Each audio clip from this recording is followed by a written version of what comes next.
All right, so you're thinking about homeschooling and you just so happen to stumble across this video or somebody sent it to you, so let's talk about it. I like to give these three things to people who are considering homeschooling. I think that um, these are very important things on your journey to homeschooling if you're trying to determine if this is for you, if you want to do it, some feedback from somebody who's already in it. Yeah, we're just going to talk about these few things. So if you're on the fence about homeschooling, especially this post-COVID time when, they left the kids out and everybody had to do what they had to do, and it's seeming to becoming like a bigger phenomenon. Although, listen, y'all know people like us. I didn't know that homeschool was a thing. You get what I'm saying? Like, I didn't know, like, homeschooling people, homeschooling families, homeschooling communities, homeschooling everything. It's like a real life thing. And it's not like some fad that just happened post-COVID. No, the numbers have increased post-COVID, but homeschooling is like really a thing. Like, I meet people and they're like, yeah, my mom homeschooled us. What was this in the 90s when I was growing up? I didn't even know. Nobody told me. But anyway, I digress. So if you're thinking about homeschooling, let me tell you, these are the three things that I feel like, okay, tangent. I bought these nails off of Shein. And they were white. They were like a matte white. And I don't know if y'all can see them or not. How they do it on the, look. I don't even want to show y'all. I bought these off of Shein because I don't like glue and all that stuff on my nails for a really long time, but every once in a while I like to get cute or whatever. So I bought these little press-ons and I thought they were really cute. They were like $1. And I bought them and I put them on for Sunday. I had on a little makeup. Why by the time the end of church is over, I feel like a whole mechanic. I feel like a mocha brown. They are so matte that everything has been attaching to them. I feel like I smoke. I don't even smoke, but these nails got so brown and dusty by the end of the day. Yeah, so anyway, if y'all see me not trying to show y'all my nails, another story. Anyway, that's not what y'all came here for. Sorry about that. I got my little notes here so that I don't go off on a tangent, so I can kind of stay focused, right? Because I know what you came here for. So the first thing I would do if you're considering homeschooling is you need to consider your why. Simple as that. Why do you want to homeschool? Do you want to homeschool because the public schools that made you mad? Do you want to homeschool because you want to spend more time with your babies? Do you want to homeschool because you feel like God called you to it? Do you want to homeschool just because you feel like you can? Like, what's your why? Like, is it, I'm not going to say a real reason because I think that any time someone wants to spend the quality time with their babies, and school them and teach them, I don't think you necessarily need a reason, but let me tell you why. It's because when times get tough, right? When you just have those days when it's like, or when you find yourself questioning yourself, like, am I doing the right thing? Am I failing them? Am I progressing them? Am I doing good by them? Am I teaching them well? Should I put them back in school? Should I just go back to work? Should I do, when those times come up, because trust me, they're going to come up. You are going to need this solid foundation of why I do this to fall back on and to help keep you neutral. You know what I'm saying? Keep you focused and keep you on a solid foundation to keep you going like, you know what? I got this. I can do this. You're going to need to know your why. So a few things I wanted to tell you guys about that. Like, you need to consider your work schedule. Originally, I thought that everybody who, was a homeschool parent was like a single income earning family. One parent works and one parent stays home and teaches. Well, there are some single moms and there's some moms that work still and still homeschool, and it works really good for them. But you need to see what works for you. I am an entrepreneur, but like I'm solely stay-at-home mom, housewife type thing. But I do my business on the side. Best Start Learning. Gotta sneeze, excuse me. But you need to consider your work schedule. Is this something that you're going to feasibly be able to do? Do you have the support in place? Do you need the support? You need to consider the age, the grade, and the needs of your children. When the kids are smaller in those foundational years, pre-K, kinder, first grade, where they ain't really challenging what you know, right? You don't need to hire a tutor probably as much because you can do the schoolwork for them.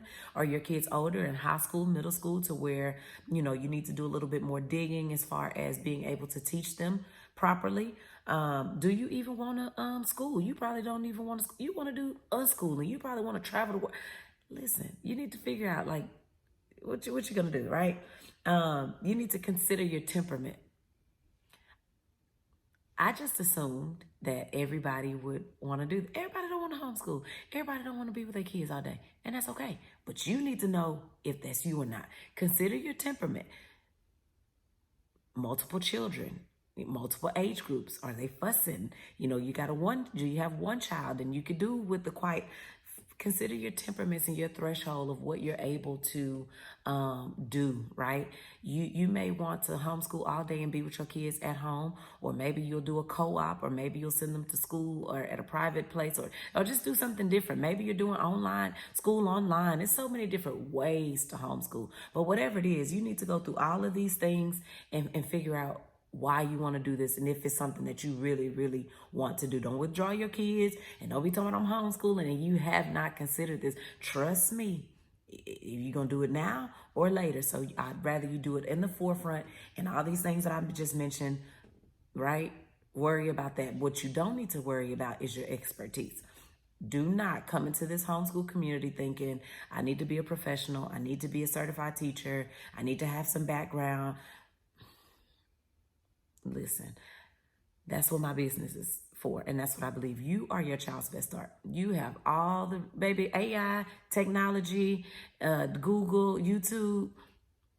You're your child's best start. You can do, if you really want to do this, trust me, you can do this. And there's so much support out there in these homeschool streets. Okay. So that's number one. Consider your why. Number two, make a plan or not. Some people are not about the plan in life. Okay. I am. Okay, I plan morning, noon, and night, all day, from the rooter to the tutor. I am a planner by default, by heart. I'm an educator by profession, so that's just kind of what I do. But for you, you need to determine like what your schedule would look like. Excuse me, y'all. But find out what your schedule look like. Like I said, if you're working, you want to figure out. Some people do homeschool at night. Some people homeschool during the day. Some people do it right in the midday. Some people do it once or twice a week. Some people probably do it only on the weekends. Figure out what your schedule will look like. If you really want to be fancy with it, baby, I map my schedule out like this is PE time, this is breakfast time, this is cleanup time, this is art time, this is social learning hour or recess time, this is science time, this is free play time, this is outdoor time. Honey, but whatever you do what works for you, right? Gather your resources and your teaching tools. Figure out what type of curriculum you want to follow. There are several out there. I won't endorse them, right? Because I don't know about them. I've not used any of them. I make my own curriculum. I go and search. I use Teachers Pay Teachers. I go on Google. I use Super Teacher Worksheets.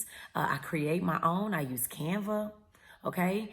All of these different resources I just kind of use. And so because I'm in Texas, I still follow my state guidelines or the state objectives, right? They're called TEKS, Texas Essential Knowledge and Skills. Some people who homeschool don't want to have anything to do with the state standards and guidelines, right?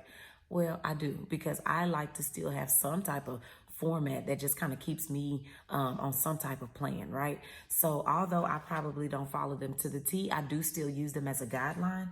And so, yeah, I follow those and I use them to help me plan. So you gather your resources, whether you want to buy you a whole template somewhere and they tell you what to do, how to do it, when to say it, how to say it, you can do that. Or you can just kind of freely do your own thing and do what works for you, right? Also, shout out to Best Start. I do have some resources online, some learning tools that you're able to go and check out, you know, and see if it's something that you could like. And then I also would say dedicate you a space. What I found in the time of doing this is that like my whole house had become like the learning place. And when it was time to not be teaching, when it was time to just be mama or time to just be wife or time to just have fun, it was like, who this place is stressing me out? Because it's school and books everywhere, right? So now we do homeschool at the kitchen table.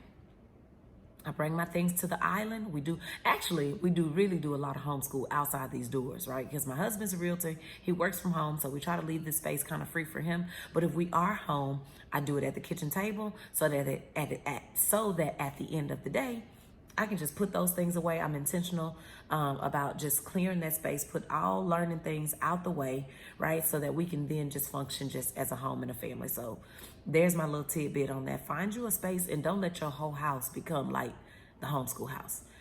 Been there, done that. And, it kind of just keeps you on teacher mode all day. And that's not good. That's a whole nother video. Anyway, then once you determine what your why is, once you make a plan or just kind of figure out what this looks like, figure out your children's grade level, what you want to teach them, how you're going to do it. Then step number 3, then you can withdraw your kids if they have already been in public school. They need to be withdrawn formally through a letter. You can go to Texas Homeschool Coalition, THSC.com or .org or something like that. And they will draft up a template for you. You just kind of input the information. They'll type it up for you. You print it out, or you can email it to your school, or you can go up there and, write up your own email. But you want to make sure you have it in writing, right? But so they won't try to get you for truancy or just for whatever. All right. Texas is very homeschool friendly. They are really out your business. If your child has not been admitted into school yet, let's say if you're just kind of starting right at 3, 4, 5 pre-K, they've never went to school, then you don't have to do anything theoretically, right? And so I'll leave you guys with these few things. If you find that you're not certain about homeschooling, public school gonna always be there. Yep. Well, for the foreseeable future, public school will be there. So in the event that you want to take a year and just kind of get to know with you and your kid and y'all want to homeschool, and also check with your baby. Ask your, especially if they're first, second, third, and older, ask them how they feel about the experience, if they would like to do it. Get some feedback from them. But the last thing, like I said, I would say is, man, give yourself some grace. Public school will always be there. If you decide that, hey, this ain't working, this ain't for me, you can always put them kids back in public school, right? It will be there. Jump.